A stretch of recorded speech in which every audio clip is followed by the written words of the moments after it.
বারো বাজারের এক রাতের বিশাল রহস্য। আসলে বারো বাজারের সন্তান হিসেবে নিজেকে প্রশ্ন করেছেন কি কখনো? প্রতি বছর আমাদের এই ঐতিহাসিক শাহ গাজী কালু সম্ভবতীর মাজারে যে বিশাল বড় ওরস হয়, সেই এক রাতে ঠিক কত কোটি টাকা লেনদেন হয়। ভক্তদের দেওয়া অঢেল দান, গরু খাসির পাহাড়, বিশাল মেলার যে খাজনা আর পার্কিংয়ের টাকা, সব মিলে এক রাতের ইনকাম কোথায় যায়?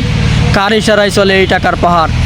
আপনি কি জানেন এই আয়ের কতটুকু আমাদের এলাকার মানুষের বা মাজারের প্রকৃত উন্নয়নে খরচ হয়? আমি জানি এই প্রশ্নটা করলে অনেকেই আমার পরে খেপে যাবে, কিন্তু আমি চাই না কারোর পকেটে এককভাবে ভরুক।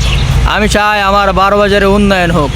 সাধারণ মানুষের কষ্টের টাকা কেন স্বচ্ছতার সাথে সবার সামনে আনা হয় না? এখন সময় এসেছে সচেতন হওয়ার। আপনি কি মনে করেন এই টাকার সঠিক হিসাব জনগণের কাছে থাকা উচিত?